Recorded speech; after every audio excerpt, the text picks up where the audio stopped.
सद्गुरुनाथ जगन्नाथ महाराज की जय. ಇಂಚಿಗೇರಿ ಸದ್ಗುರುಗಳಾದಂಥ ಗುರುಲಿಂಗ ಮಹಾರಾಜ ಹಿಡ್ಕೊಂಡು ಸಮರ್ಥ ಸದ್ಗುರುಗಳಾದಂಥ ರೇವಣಸಿದ್ದೇಶ್ವರ ಮಹಾರಾಜವರಿಗೆ ಸದ್ಗುರುಗಳಿಗೆ ವಂದನೆಗಳು ಸಲ್ಲಿಸಿ, ಇಲ್ಲಿ ವೇದಿಕೆ ಮೇಲೆ ರಾಶಿಂದಾದ ಎಲ್ಲ ಮಹಾರಾಜರಿಗೆ ವಂದನೆಗಳು ಸಲ್ಲಿಸಿ, ಕೊಟ್ಟಳ್ಳಿ ಗ್ರಾಮದ ಗುರು ಹಿರಿಯರಿಗೆ ತಾಯಿಯವರಿಗೆ ಎಲ್ಲರಿಗೂ ವಂದನೆಗಳು ಸಲ್ಲಿಸಿ, ಇಲ್ಲಿ ಪ್ರತಿ ವರ್ಷದಂತೆ ಸಿದ್ದರಾಮಯ್ಯ ಅವರ ಪುಣ್ಯತಿಥಿ ನಿಮಿತ್ತದಲ್ಲಿ ನಾವು ನೀವು ಭಾಗಿಗಳಾಗಿದ್ದೆವು. ಸಮರ್ಥ ರಾಮದಾಸ್ ಮಹಾರಾಜರು ಉದಾಸದಲ್ಲಿ ಕೊನೆಯ ಸಮಾಸವನ್ನು ಪ್ರತಿಪಾದನೆ ಮಾಡ್ಯಾರ. ಶುದ್ಧ ಸಾರತೆ ಶ್ರವಣ ಶುದ್ಧ ಪ್ರತ್ಯಯ ಮನನ ವಿಜ್ಞಾನಿ ಪಾವತ ಉನ್ಮನ ಸದತೆ. 200 ಸಮಾಸದ ಕಡೆ ಸಮಾಸ ಮಾನವ ಜನ್ಮದ ಪಡೆದು 84 ಲಕ್ಷ ಇದ್ದೀರ ತಿರುಗಿ ಮಾನವ ಜನ್ಮ ಸಿಗುವುದು ದುರ್ಲಭ, ಗುರು ಸಿಗುವುದು ದುರ್ಲಭ. ಮಾನವ ಜನ್ಮದ ಮುಖ್ಯ ಗುರಿ ಏನಪ್ಪ ಅಂದ್ರೆ ಆತ್ಮನ ಸಾಕ್ಷಾತ್ಕಾರ ಮಾಡ್ಕೊಳ್ಳೋದು ಒಂದು ಗುರಿ ಐತೆ. ಅದಕ್ಕೆ ನಿತ್ಯನೇಮ ದೇವ್ರ ಭೇಟಿ ಅಂತ ಹೇಳ್ತಾರೆ. ಯಾರು ನಿತ್ಯನೇಮ ಮಾಡ್ತಾರೆ ಅವ್ರು ದೇವ್ರ ಭೇಟಿ ಆಗ್ತಾನಪ್ಪ. ಶ್ರವಣ ಮನನ ನಿಜಾಸ ಸಾಕ್ಷಾತ್ಕಾರ ಮಾಡ್ಲಿಕ್ಕೆ ಬರ್ತೈತಿ.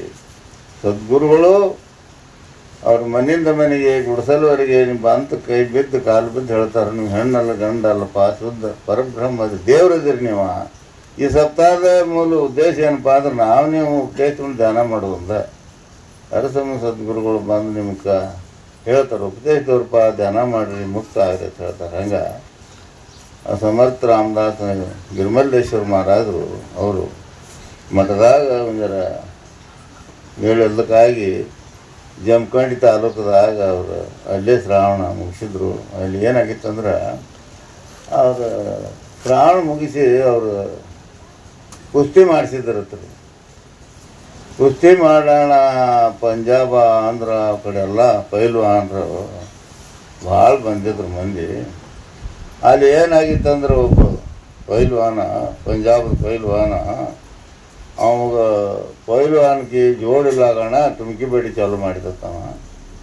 ಗಿರಿಮಲ್ಲೇಶ್ವರ ಮಹಾರಾಜ ಹೇಳಿರತ್ತು, ಚಡಿ ಹಾಕೊಂಬ ನಮ್ಮ ಪೈಲ್ವಾನ್ ಅದನ್ನತ್ತಂದ್ರು. ಅವ್ರಂದ್ರು ಎಲ್ಲದನ್ನ ಪೈಲ್ವಾನ್ ಅಂತಂದ್ರು. ಅವಾಗ ನರಸಪ್ಪ ಮಹಾರಾಜರು ಬಾರೂರು ಮೊದಲು ಅವ್ರ ಕಡ್ಡ ನಂಗಿದ್ರು. ನರಸಪ್ಪ ಚಡಿ ಹಾಕ್ಬೇಕಂದ್ರತ್ತವ್ರ. ಹೆಂಗ್ರಿ ಅಪ್ಪ ಏನಿಲ್ಲ ಚಡಿ ಹಾಕೋದಂದ್ರತ್ತ. ಅವಾಗ ಅವ ಚಡ್ಡಿ ಹಾಕೊಂಡು ಹೋಗಿ ನಿಂತತ್ತ. ಗಿರಿಮಲ್ಲಪ್ಪ ಮಹಾರಾಜ ಹೇಳಿರತ್ತ, ಹೋಗಿ ಒಂದು ಹಿಡಿ ಮಣ್ಣು ಕೊಡು, ಎದೇಳು ನುಗ್ಸಿ ಬೀಳ್ತಾನೆ ಹೋಗಂದ್ರತ್ತವ್ರು. ಅವಾಗ ಅವನ ನರಸಪ್ಪ ಮಹಾರಾಜರು ಹೋಗಿ ಒಂದು ಹಿಡಿ ಮಣ್ಣು ಕೊಟ್ಟು ಎದೆ ಹಿಡ್ದ ಅನ್ನೋ ಬಿಸಿದ ಮಂದಿ ಎಲ್ಲ ಏಪ ಇವನು ಕೊಲ್ತಾ ನೋಡತ್ತಲ್ಲ ಇದ್ರದ್ದು. ಇವು ಆ ಪೈಲ್ವಾನ ಹೋದ ಇವು ಇಂಥ ಮನುಷ್ಯ ಅಂದರೆ ಗುರು ಎಂಥ ಇರ್ತಾರೆ ಅಂತ ದರ್ಶನ ಪರ್ಶನ ಸಂಭಾಷಣೆ ಮಾಡು ಮೆಟ್ಟದ ಗುರು ಮೆಟ್ಟದ ದರಿಪ ಅನ್ನೋದು.